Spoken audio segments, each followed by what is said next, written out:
What's up YouTube? It's Nick with Parks Detailing and Parks Car Care. Thank you for tuning in to another video. Today we are going to be working on this amazing RWB 911.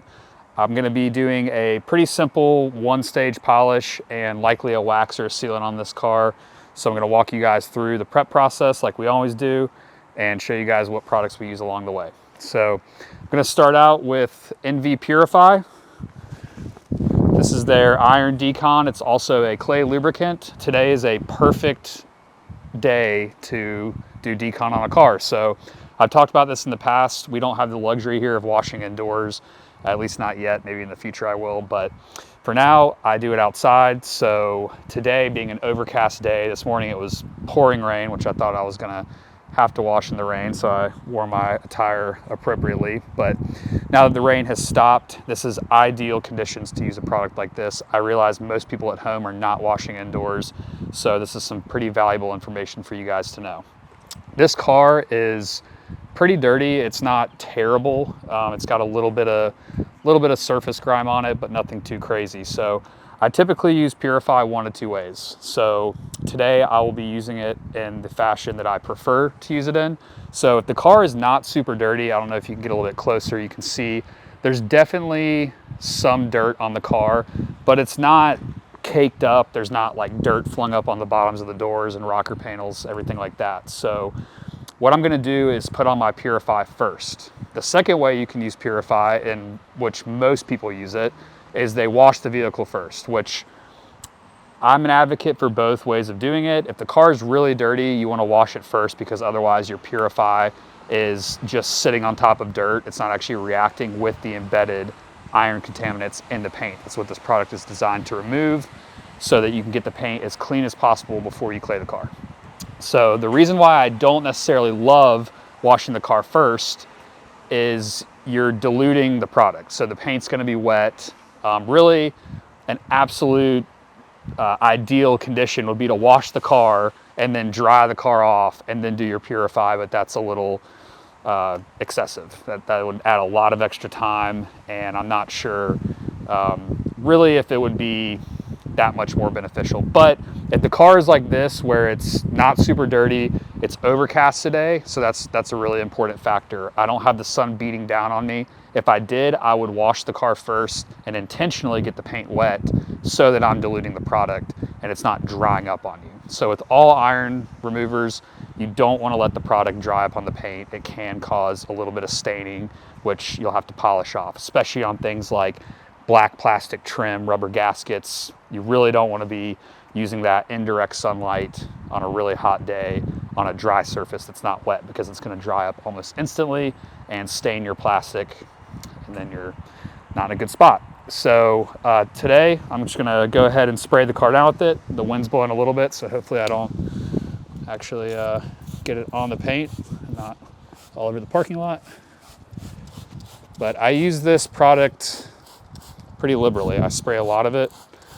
Decon's a really important stage, and Purify, out of all the iron decons we sell, this one is my favorite. I believe it's just the strongest formula that I've used. So very effective, and it does a great job of decontaminating the paint before you clay. So the more of that embedded contamination that you get off before you clay, the better, because then you're not marring the paint from claying.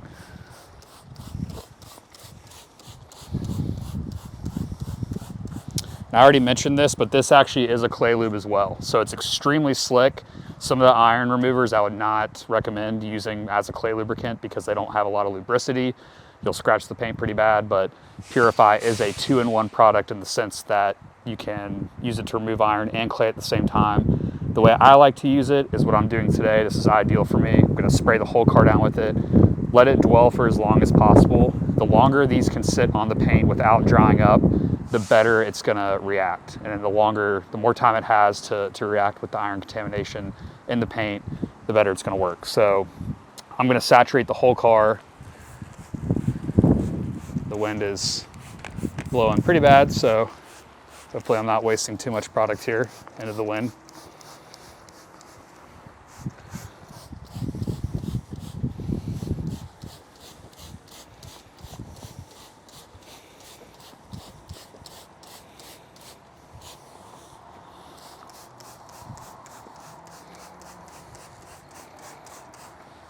Hopefully I'm not covering you. You can use this on glass. I'm getting it on the trim because it's overcast out here. I'm not trying to be super specific about where I get it and don't get it because I'm not worried about it. But if it were really hot out here, like I said, I would wash the car first, and then I would try to be a little more aware of like not soaking the rubbers and trims. But it does work well on glass for embedded contamination. Normally I have it on like more of a mist, but because it's so windy right now, that would just all fly into the air. So I'm doing more of a stream, using a little more product than normal, but gotta make it work. This is safe to use on coatings. So if your car's ceramic coated, it's a great decon product for that. The only area I kind of didn't really get is the wing.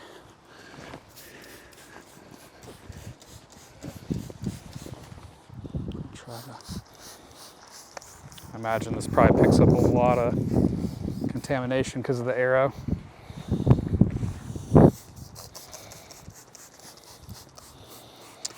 So as you guys can tell, I really use a lot of the product, and that's not to try to get you guys to use more product. It's just genuinely how I use it.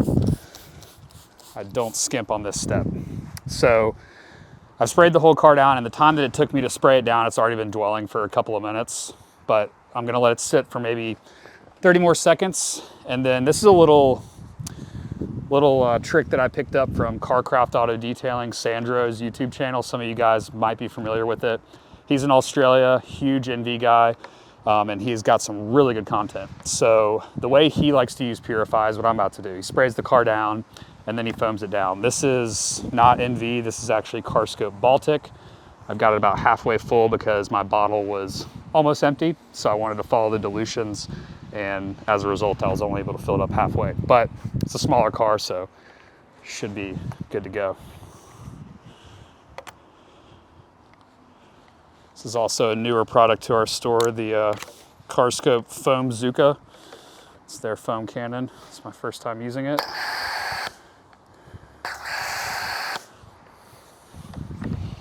So what I'm gonna do is foam the car down while the Purify is still on here, and that's just gonna give the product even more time to dwell. I can see it's like, even though it's overcast out here, it's starting to dry up in some of the places where I first sprayed it on. So this Baltic is gonna basically re-saturate the product. Yes, it's gonna water it down some, but the Purify is still gonna stay on the paint and let it dwell even longer.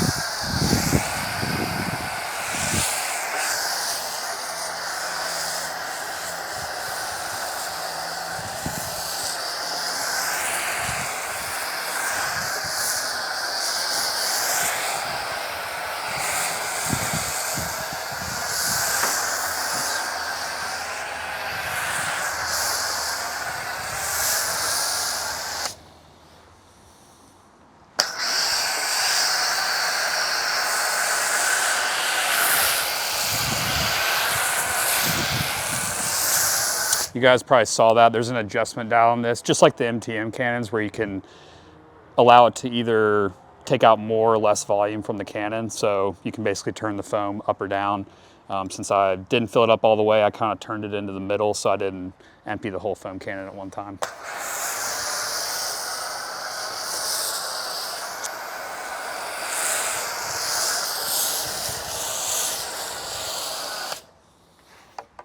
Tyler already cleaned the wheels yesterday on this, so you guys will probably notice I'm skipping that step. It's because it's already been done.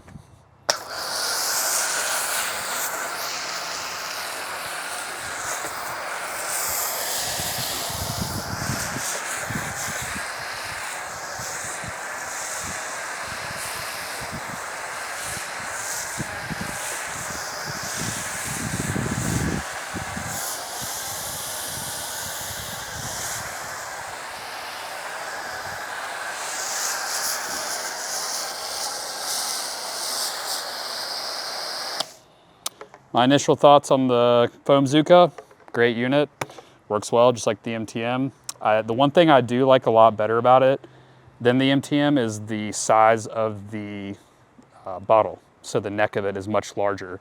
The MTM's got that little tiny skinny neck, which makes pouring the liquid in there a little more difficult. And I've noticed that over time, I'd have to get the MTM out to show you guys, but right where the threads meet the cannon, over time, because we're heavy users here of all these products, it can start to weaken the plastic a little bit, and then eventually it'll crack. So, I mean, I chalk that up to very normal wear and tear. It's not like a defect of the product. It's just kind of something that happens. So we'll see long term how I like these. Another initial observation is the top of it is a bit heavier. So I imagine it's made out of some sort of different metal.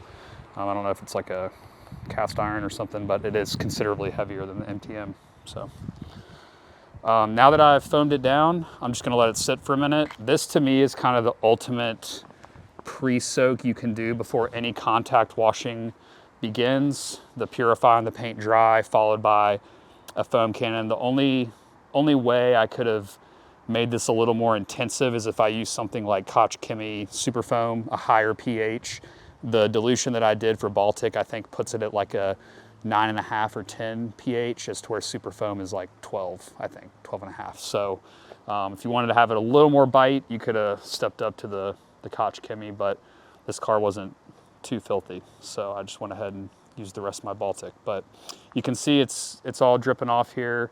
I don't really see actually a lot of reaction, which is really shocking to me, because the wheels were pretty dirty yesterday when Tyler did it, but I see a little bit of reaction from the Purify. It's that pinkish red, kind of purple color. That is the product reacting with embedded contamination in the paint. But I was definitely expecting to see more, because they drove this car. He recently purchased it and drove it all the way from Miami, I believe, and we're in North Carolina. So quite a long trip. And just with how large these wheels are and all the brake dust they probably collect and then also throw up onto the car, I was kind of expecting a little more reaction. But it is definitely pulling a lot of dirt and grime off in general. You can see all the crud that's in there. So also talked about this in other videos. This is a good time while the car's sitting like this to take your brush and go around all the cracks and crevices. That way you're not just sitting here idle-handed, not doing anything. You can at least get another step done while the Purify and Baltic are doing their thing. So just gonna go around. I put Contact from Carscope in the wash bucket today. So I'm just gonna go around and brush out all the crevices so that when I start hand washing, all the dirt and grime that's caught in these areas is not going into my wash pad. So I'm kind of dislodging, loosening it. And then when I rinse off everything, the idea is it's gonna carry all that away before I start putting the pad on the paint. Old cars like these. Talked about it in the video of washing Kenny Florian's air-cooled 964. These older cars, my E30, I've noticed is the same way. They have a lot more rubber seals and gaskets than modern cars do. And because the fit is not quite as, the tolerances are not quite as tight as like newer cars, they do, I feel like, hold a lot of crud. Like I can even see right here where I brushed it out. It might be hard to see on camera, but there's like a little bit of black residue coming out. And they're older, and they're older seals. So it's not a new car. And as a result, they're gonna have some more crud in there. Just getting all the crevices. One thing that I can't stand, and nobody's perfect, it happens to me too, but I try to always do a prep wash better than the last one I did, is when you prep a car for correction like this, you pull it inside and you find areas like where I just brushed like in here, and there's still a little bit of dirt, because when you're taking your wash pad, it's hard to get in all those areas, but it's somewhat easily solvable. You can just take some rinse-free wash and hit it once it's inside, but I try to do a good prep wash so that I don't have to deal with that.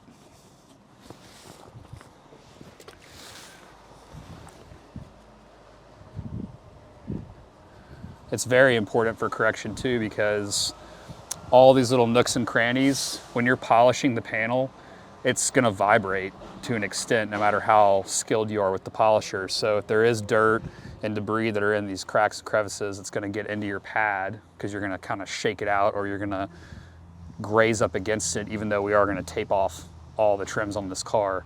And then it gets in your pad, and then you're polishing that into the paint, and you're marring up the paint excessively. So it's definitely important to avoid that.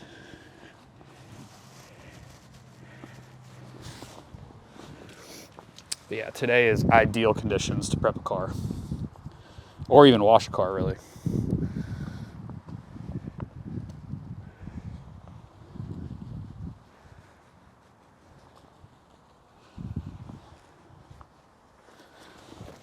I anticipate that on this correction, even though I've already inspected the paint a little bit, and I'll show you guys once it's inside, it's really not in terrible condition. I think I can get it in one step, get it to a very high level.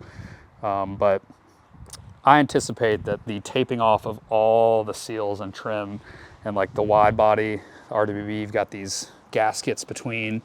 All these little rivets need to be taped off so you're not getting compounded polish in the cracks. My guess is that's gonna take as long as actually polishing the paint. So prep can sometimes be the biggest portion of the work, not actually executing the thing, whether it's the PPF install or polishing or coating or whatever it is.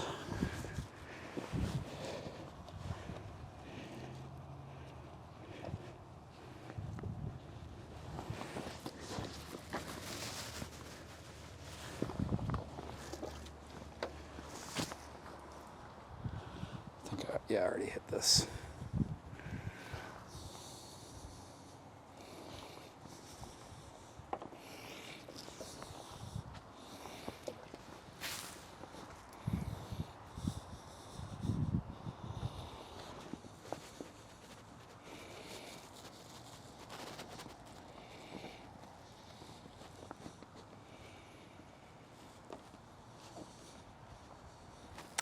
Some people might wonder why we're not coating this car. The owner has got a really cool collection. He actually just started a YouTube channel like a month ago, so I'll put a link in the description to his channel.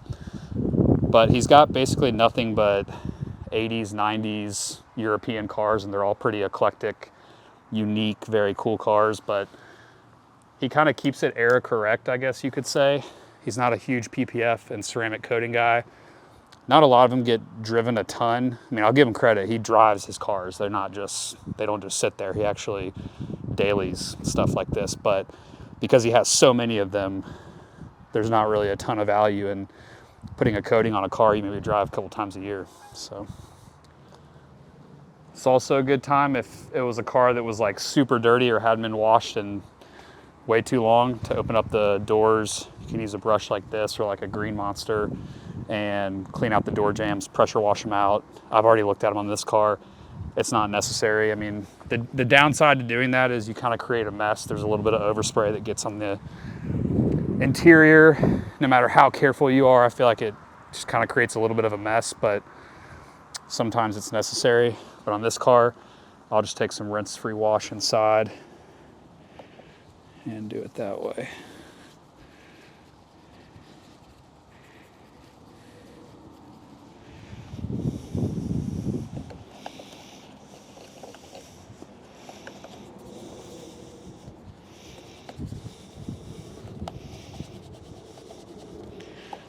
Clean everything off really good there.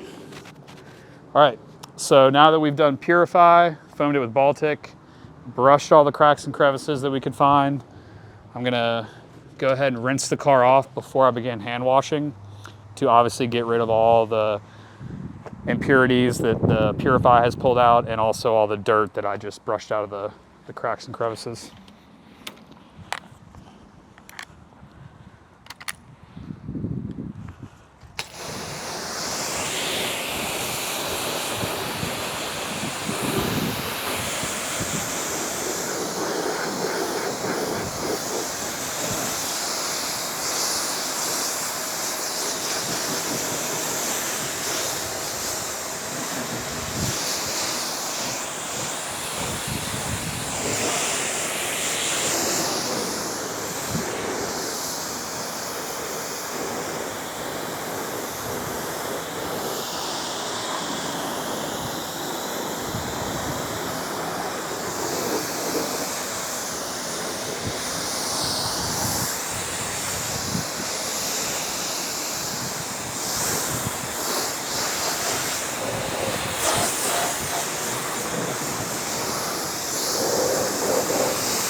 One thing to keep in mind, I've never had this happen to me, but I've heard stories of it happening. I always try to like give you guys some tips, just things that to avoid whether you're professional or at home. Like one thing that I've mentioned in the past is the pressure washer fitting. I always try to point it away from the car when I swap out between like the foam cannon and this, because these can, if they're not fully seated, when the pressure hits it, can send it out like a projectile and smack into the car. But with the wiper blades, I try to use my hand to support it when I'm pressure washing it off. But whenever I'm not washing, I'm not always perfect about this, but I try to keep them down unless I'm cleaning underneath that area, because they can sometimes snap back on older cars like this. And I've heard of windshields getting cracked and things like that, so.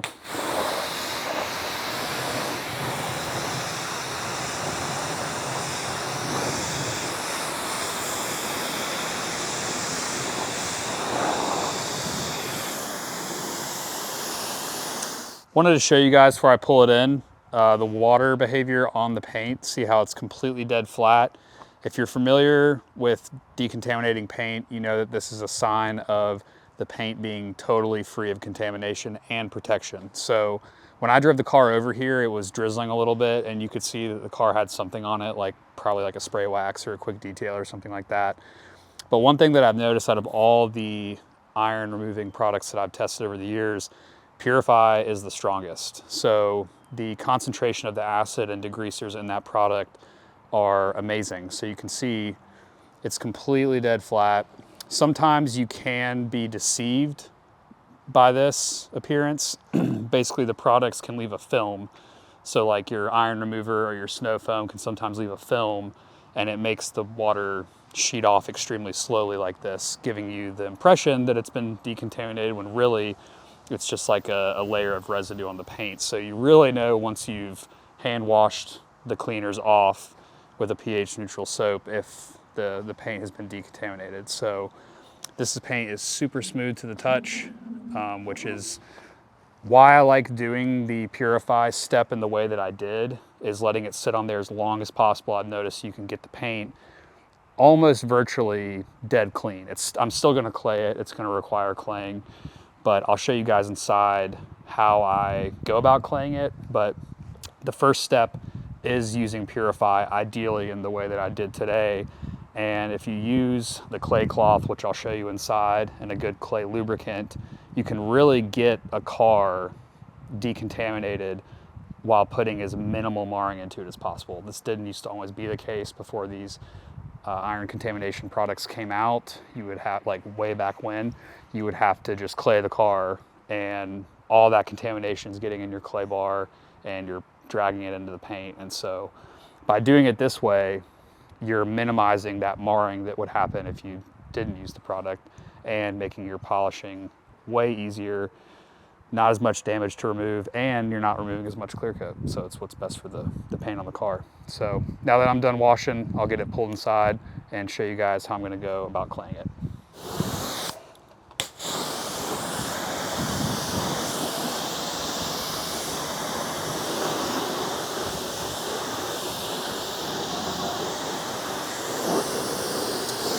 Mentioned this in a recent video, but on engine bay detailing, normally this would be the time where I would, probably before I even did the Purify and the foam cannon and all that, detail the engine bay outside. But on older cars like this, I'm not really a huge fan of using the pressure washer unless I have to, because some of the connections and hoses and some of the components are a little older and more brittle, so I worry about possibly causing damage to them. So depending on how dirty it is, I'll likely use the steamer inside with some rinse-free wash.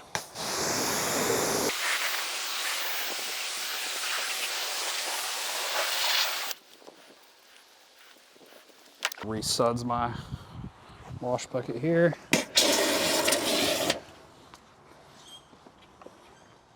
So one interesting thing I wanted to show you guys, again, I'm referencing the Kenny Florian wash video because I used a lot of the Carscope stuff, and I talked about wash pads and what I prefer.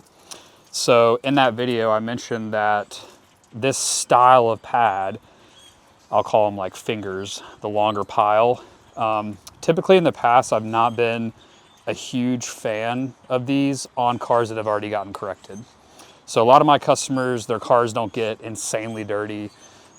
you know, they're good about maintenance and keeping the car washed. So I'll tend to direct them to like a Cleanse Softy Series HD, something like that. Super ultra plush, very soft. The style, and you can find this style from almost every brand, it seems like, with the longer fingers or whatever you want to call them on there.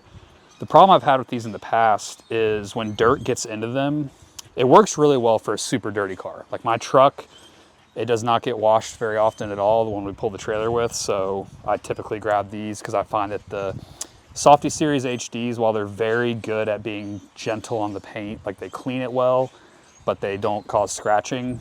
When the car's like super caked up with mud, they just get too like contaminated. Like these ones with the fingers tend to do better when the car's dirtier. But my gripe with them is that the dirt, once it's in here, is super hard to get out. So Henry, the owner of Carscope, he saw me mention that in the video and very kindly let me know that this is actually not like all the other wash pads. So this has a product called Viscose, I think it's Viscose in it. And basically if you look really close, I don't know if you can see it when it's wet, but it's kind of like the shiny silver looking strands in there. And what happens is over time, as this pad gets washed in the washing machine with warm water, they kind of start to stand up more and they get like a little bit, they're not like flattened down. So like with the other style mitts that have these fingers, I noticed they get matted down. And the minute you get like dirt or something in there, I'm sitting here like having to pick it out. So I've used this pad a few more times since then, and I've washed it. I wash all the microfiber here once a week, and I've noticed that it's standing up taller than it used to. So pretty cool, learn something new all the time. Part of why I like working with a lot of the brands that I do. They're not all like really huge brands. Some of them are bigger than others, but the ones that are exclusive to Parks Detailing, Parks Car Care, they're typically a little bit smaller outfits. So I get to work directly with the owners of these brands and learn things like that, that otherwise, if I was just a distributor of a brand, might not ever learn. So pretty cool information, just wanted to share with you guys. And his wheel brush that we just got in stock is actually the same way, in that the more you use it, the better like the fibers become. So when it's brand new, I can actually grab it and show you.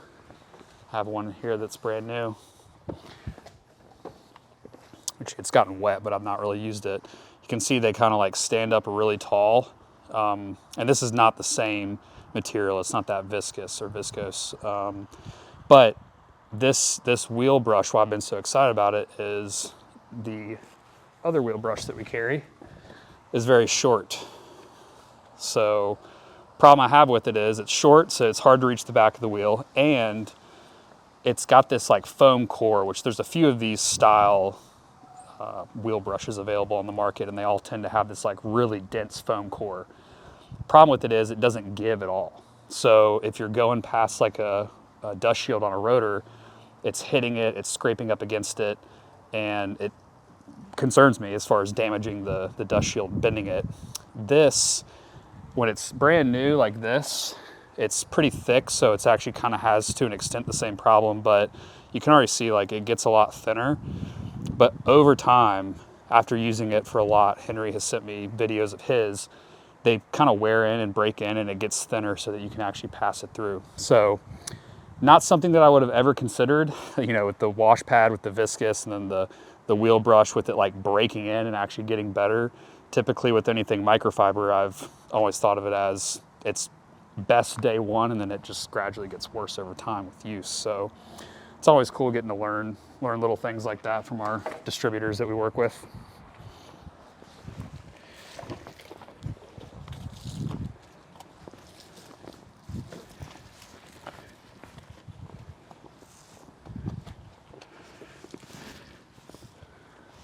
I am very excited to do this project, not just because it's an RWB, it's my first time working on one of these, but also because it's the first non-PPF coating job that I've done in probably months. So I'm always up for the challenge of difficult PPF jobs and coating jobs, but sometimes it's nice just to kind of get back to the roots of detailing and Get back to the old school methods of just simple polish and a wax.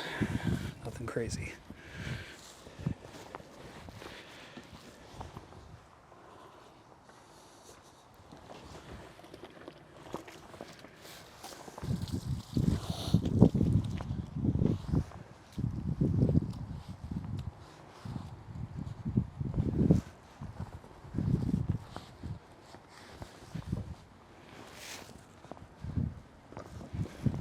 Thinking I'll probably use something like angel wax on this car. Just seems appropriate for the type of car that it is. Use a nice hand wax, maybe Geon wax possibly.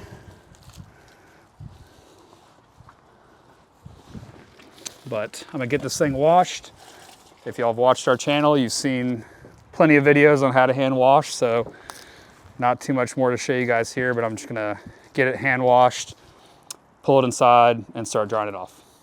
Okay guys, we pulled the car inside after washing, went ahead and blew dried off with the blow car dryers. Took quite a while because of all the cracks and crevices, and the wheels on this thing hold a ton of water. Most old cars hold a ton of water.